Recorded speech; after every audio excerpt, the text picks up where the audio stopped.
Go. Let's get started. So, guys, welcome to the first edition of Thirsty Thursday. Wake and Trade with Saber. Hope you guys made some coffee. It's gonna be kind of a chill stream. I'm gonna go over some charts, just like a pre-market roundup. We'll hop into traditional markets. We'll hop into stocks. We'll hop into indices. Kind of want to start with BTC because a lot of our original followings, crypto traders, and I'm just running an extension off this swing high, 12.5 swing high down to the COVID dip swing low. And we get one extension of 14,804, and it's very important for Bitcoin to stay above here, all right? Very important to stay above this level, 14,804. It's where we are right now. And usually when we get these type of breakouts, Bitcoin does continue. I mean, anytime we see these ascending channels,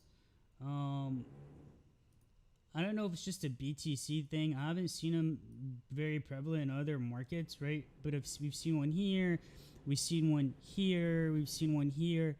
Usually that's pretty bullish, right? And we're gonna see continuation. So fingers crossed for continuation here because it's really signaling a risk-on environment. What I covered in my video over the weekend, and my next target for BTC is up in the 16,000 range, right? I mean, if we do come back down and retest that 13.9, that's no big deal, right? That's no big deal. None of us FOMO'd long on an up candle. We're kind of leveraged and just waiting for the move to play out. How annoying is that construction noise in the background? Can you guys hear it? Just let me know how annoying it is on like a scale of 1 to 10. So big trend fibs, 16.4 is our target. Also smaller extension fibs. I think it's also 16.4. So that's the next target I'm looking for. We got to see continuation today. We have to see continuation here. Yep, and 16.4 to 16.6, right? That's our next BTC target. Now, interestingly, I put out a prediction over the weekend, and we only had like Monday and Tuesday pre-election to act on it, right? And that prediction was saying that the S&P, because of what Bitcoin's doing, because it looks risk-on, that to expect a risk-on environment in traditional markets too, right? Yesterday was a really bullish day for stocks, for indices. And the S&P, the QQQ, they each made some 5%, 9% in the week. And let's go to ES1. Let's look at futures. And, okay, sounds like a vacuum.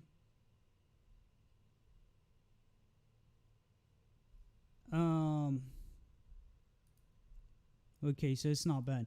So one thing I'm looking out for is this triangle. For you guys in VIP, I'd said yesterday that because we have, I had a pretty big SPXL position, is anything that's in the money, I want to sell on this breakout on my SPXLs. I think we're at 59 today, right? Being at 59 today on the SPXL, I'm going to take profit on my 52s, all those, and I'm just leaving my $60 calls, 60 plus, to run for continuation. And let's go back to SPY. I think they're done vacuuming my ceiling. I don't know what the fuck they're doing. It's the heavily annotated chart. So we could see that based on these fibs, these colors that I'm using, we're not going to run through the extensions, what each one of them is, that the blue one tends to be where we see a little bit of a rejection, where liquidity comes into play in the market. And this one's kind of hot with the X. So ideally, I want to see a bull trap move up to 371, 373 for a continuation. And that would be in line with that trend line. I made a quick video update yesterday on that concept, right? Where we want to see this trend line get retested, and hopefully before we have a declared winner, because we know at this point the election is going to get contested. If they go to the courts, a lot of people are going to try to sell the news, short the uncertainty. But that's a lot of people were thinking that whenever we had the what are they called? The impeachment proceedings, right? So when Trump was being impeached, one of the hedge fund managers, texted him and said, "Hey, dude, we're closing above this fib. Expect the risk on." He goes, "No, it's time to hedge."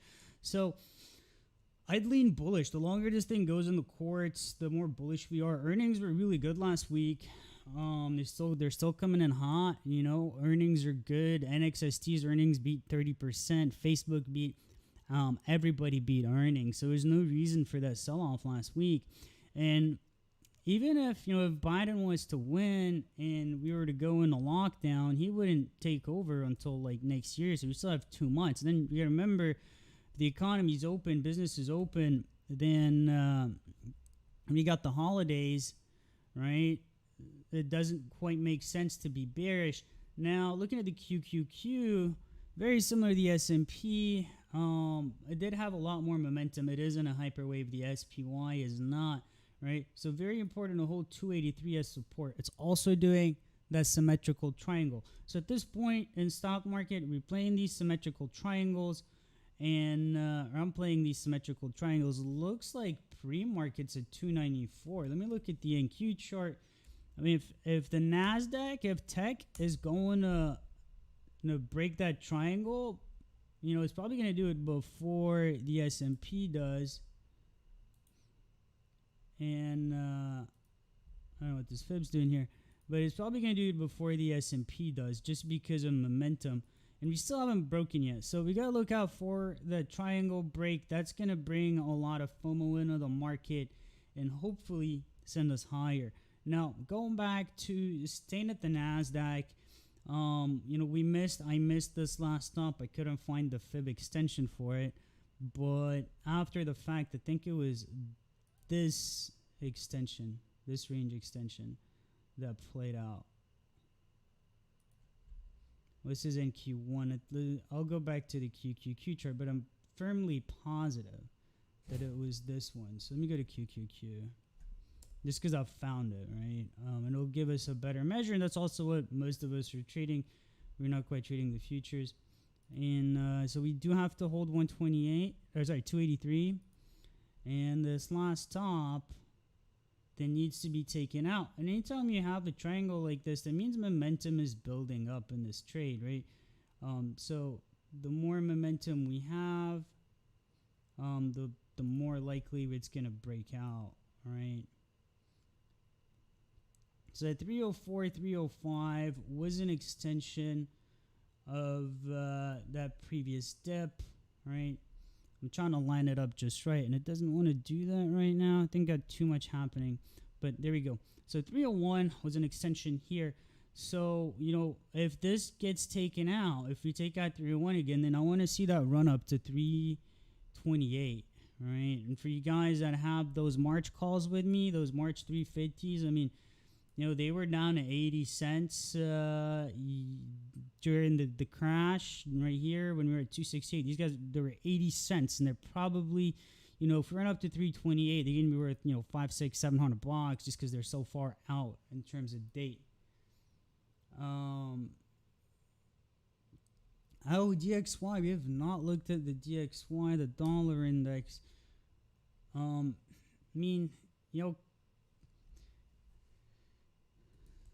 Oh my God, the 3-day looks ugly. We're taking out this formation.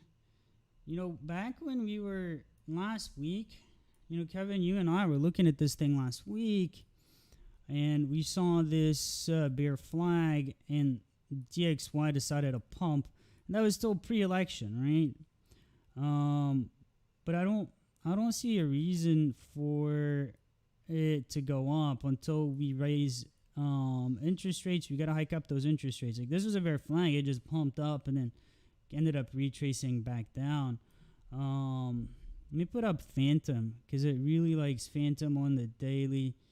It looks like it's going to re-ring that Phantom buy zone. I'm going to set an alert, right? We could go lower. Move it so my head's not in the way. Tesla, sorry, not Tesla, but Apple. I added to Apple yesterday. I announced my ad. Added 125s again because I think we're going to retest that 61.8 again. and hopefully we run in the money. Right, they're 11.20, so I got 15 days to get out of this trade. But today looks like pre-market's at 117, and should be pushing on up.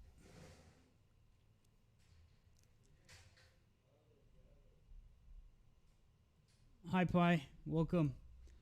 Um, that's sort of what I'm looking for here on Apple, is that 124 to get tested again, 124.80.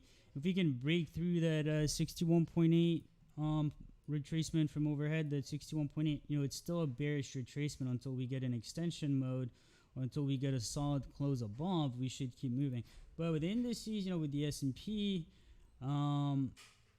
if the S&P can keep moving up and break that triangle, right? That's the let me go ahead and just switch to the next chart over.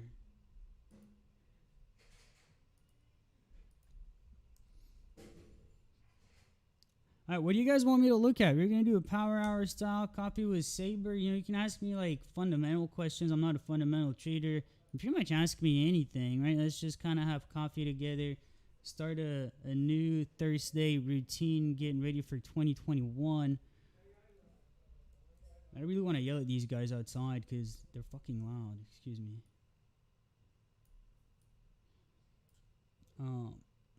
So really want to see this triangle play out. And if we do come back down, if 340 doesn't hold, I'd be pretty upset. Not really an emotional play, but it's just, that's the cycle I'm seeing, the big up cycle. AMD, AMD had said let's buy 100s when it dips down. 100 calls, because AMD is the boss, right? AMD, pretty much they took out, it looks just like Apple. Literally looks just like Apple. I'll show you what I'm talking about. They took out Intel with their Ryzen, and they took out Intel with their Ryzen processor. And then they came in and took out Nvidia last week, right? They're going in for the kill. I think 100 is very much likely. This looks cup and handle-ish. And I think 100 bucks calls. I just don't know when to call it for. Especially, there's already a shortage of the, Xbox and PS4, Xbox X. I don't know what it's called. The new consoles. There's a shortage. We've got the holidays coming up. People are going to be buying electronics and stuff. Crypto's running again, so I'm not sure how good their new cards are for mining, but we're probably going to see another mining rush happen. And please look at Disney. We'll do that. We'll look at anything you guys want me to look at. So AMD's at the 50. Apple, let's see if it's lagging, and then I will look at Disney for you. You guys on Facebook, awfully quiet. Don't have a lot of people in the stream there. If you want to share it with somebody, or if you want to ask me about a chart, yeah, it is actually ahead of Apple. Apple would be at 120 if it was at the 50 fib.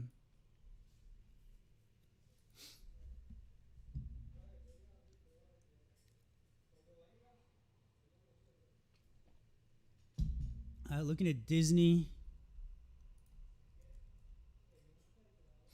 Now, one thing I want to talk about is, just so I don't give you guys full control of the stream, is marijuana stocks.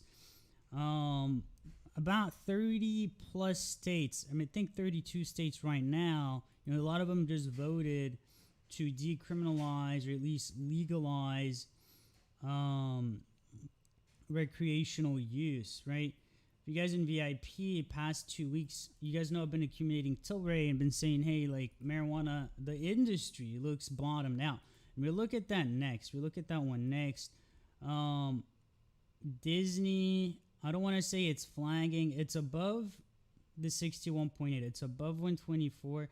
It could be, it's going to want to retest 137.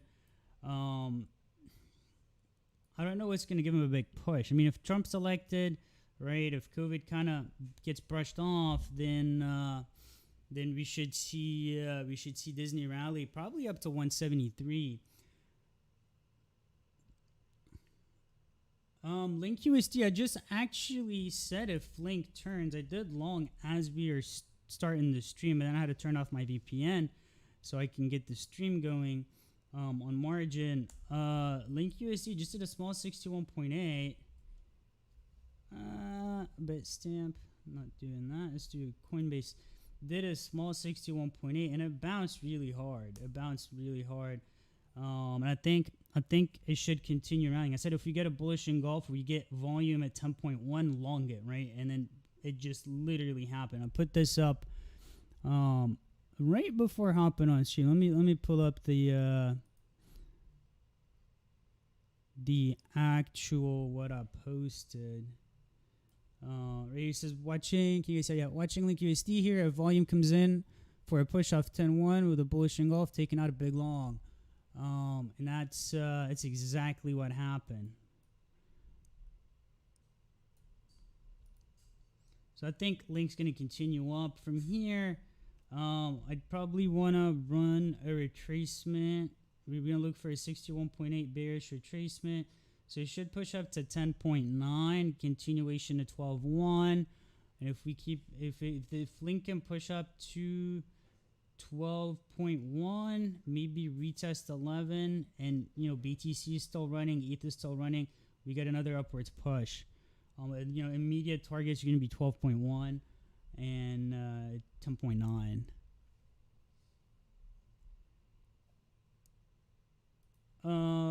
Let's look at marijuana stocks real quick.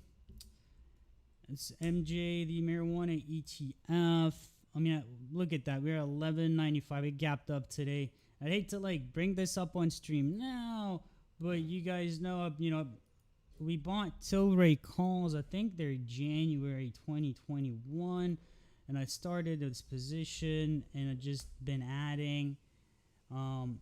And if this is like a breakout, then we're seeing the lows, right? So we saw a bearish extension here. It came down to the 1.618, which is 9.25. And now we're seeing a flag above it, and we're seeing the initial breakout. And now we're not responding. Chrome is not responding. Chrome is responding again. Thank you, Chrome, for responding. All right. So should see continuation up. I think marijuana sector is at the bottom, right? It's if you're looking to play quarterly calls or next year June 2021 calls. I think marijuana industry is pretty well set up for a turn. Let's look at Tilray. And I haven't even looked at Tilray, at what my calls are worth since kind of averaging down in this range. But I really compared this chart to what was it? Running blank. It's what Beyond did, because these two, they had almost the same price action upon IPO, except for Tilray shot up a lot higher, and then their bottoms are looking very similar. I will look at Workhorse next, right? So both these had a really strong IPO. Tilray made 1,300% when Beyond made 284%. But then Tilray sold off to below IPO. But this to me looks very much bottoming like this bottom did, right, on Beyond. And it looks like it's the same, I was talking to Kevin about this. It looked like the same bankers were in charge, the same, whoever's pumping and dumping these charts and running them, whoever pumped the IPO, then ran it up to $3.13 and brought it down to $2, right? I mean, it's the same players that are still in this chart. They probably own all the shares just because they're longing and shorting and running it how they run charts. And this bottom, I mean, to me, it looks very much like the Beyond bottom. It's just taking longer to play out. for our next leg up. I mean, and if I'm right, if we get above like 12, 14, then I'm just gonna let these calls run until expiry. All right, looking at Workhorse.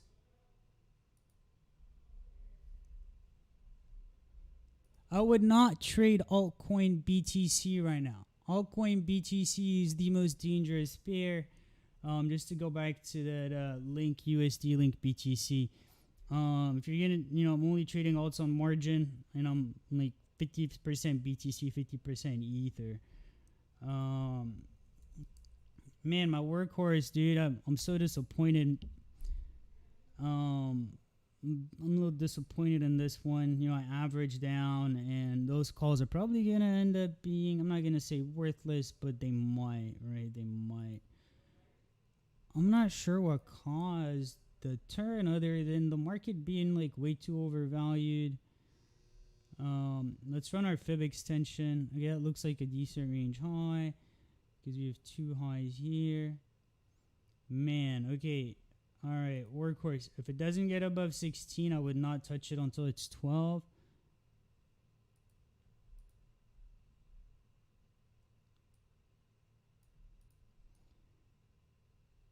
Year 18. So until we get a close above 18, we're at 16.97 and pre.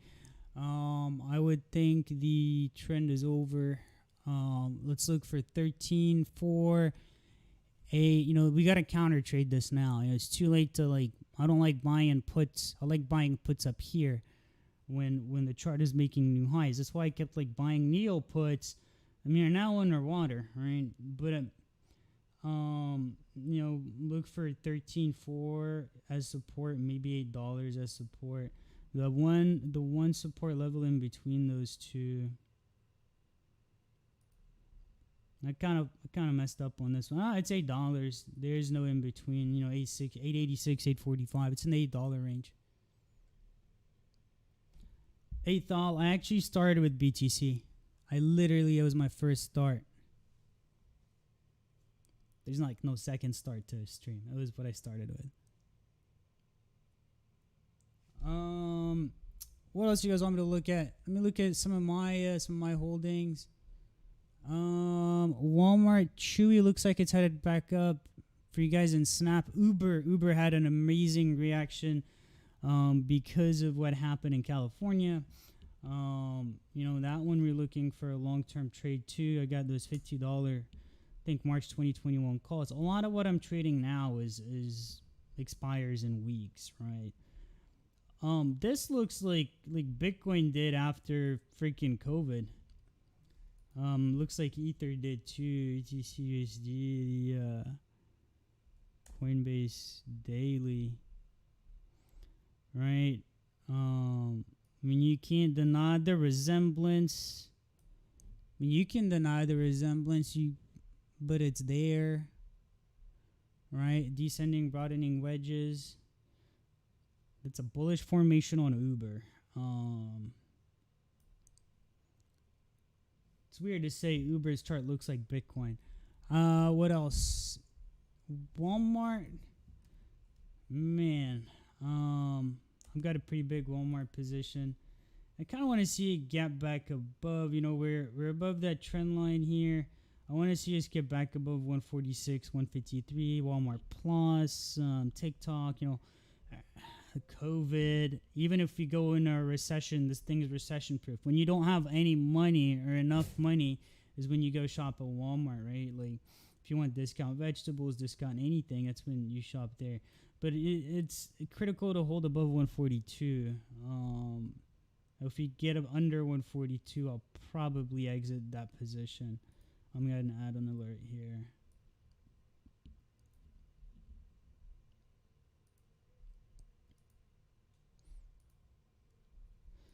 Man, Neo's raging, dude. Unbelievable. I was trading this rising wedge on it and shorting it and thinking we're gonna dump. I'm not gonna flip long. I'm not gonna flip long on this one. I'm not gonna exit my short either because it's November 20 and December 20, so we've got time. I want to see a rug pull on Neo, man. Maybe I don't see the value in it, or maybe it's just straight FOMO.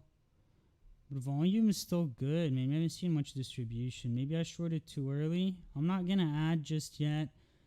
But I want to see some of these gaps fill. Like, we got that gap at 21, a gap at 29. Where's GSX? GSX did something similar. It's another Chinese company. And then it just gapped down, flash crash, melted.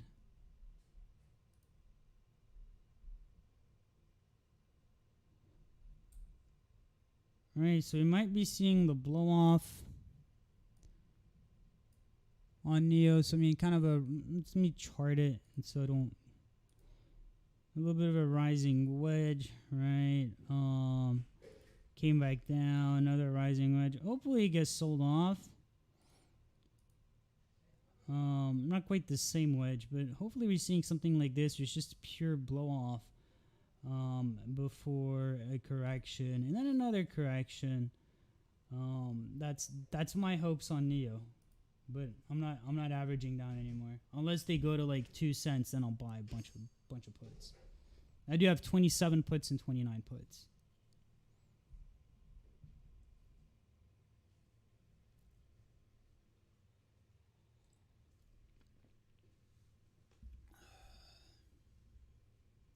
What else we got?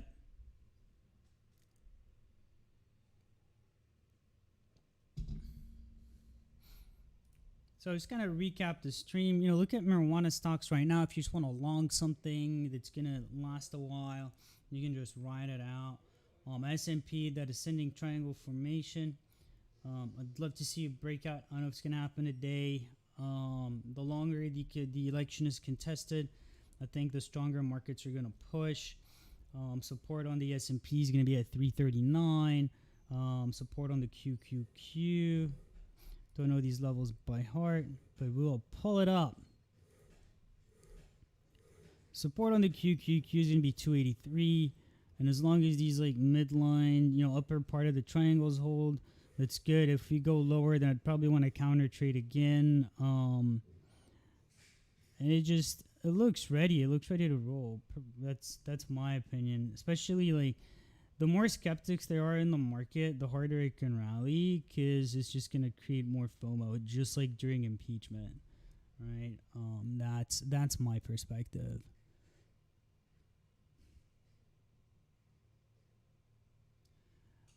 How to use fibs correctly? We got a few fib workshops. Click the link in this. Click the link to Discord. You got a few fib workshops.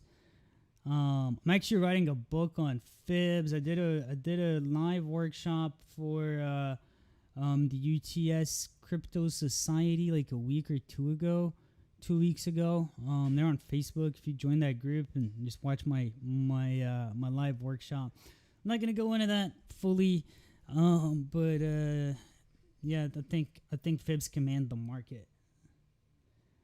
Roku. Dude, Roku's a rager, man. Roku's the new Bitcoin.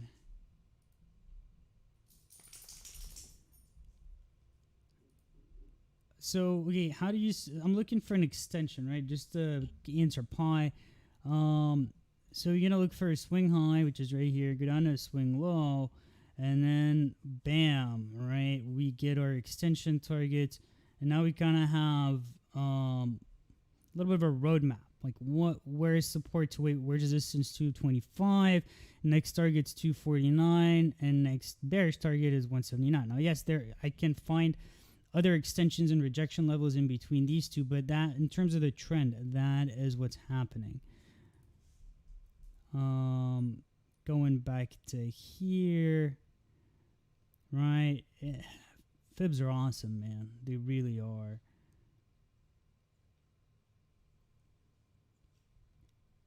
So look for a swing high, look for the swing low, and then fib it.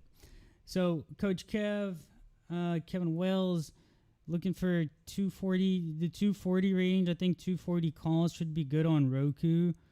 If we get continuation, let's look for a formation. Let's go to like the maybe the 120. Yeah, man, that was good liquidity grab. Well, you know what else was looking It sold off. Spotify and Spotify, Home Depot, Roku, all the staples that we trade bullish. Look at this, still oversold. What's the 2-hour RSI looking like? Not quite still oversold. The 4-hour, you know, the heavier runners, man. We want to get back in the heavy runners right now because if we get a pop, it's gonna run. What did earnings come out on spot? Negative 0.1. Still, man, like what was earnings last time? Yeah, I mean, way better than previous surprise. 0.29. You know, yeah, I don't think that's very bad. I don't think that's bearish actually on spot. Let's just drop an extension. The big boy trend. Man, look at that. Look at that. 225 was our entry, 229. Remember when I traded, I bought like 258 when we came down to here to 225. Then I sold them when we tried to break out. I'm probably going to go for 258s again. Let's see what happens today. Can you do a mental note? Can you ping me like mid-session today, Kevin? You guys smash that like button. Everybody, right now. Spam it. All right. Well, that's a wrap, guys. Market opens up in 8 minutes. If you're not in Discord, click the link, join us. And hope I covered everything I did. That's all for now. You want more? Join us in Discord. Thank you for tuning in.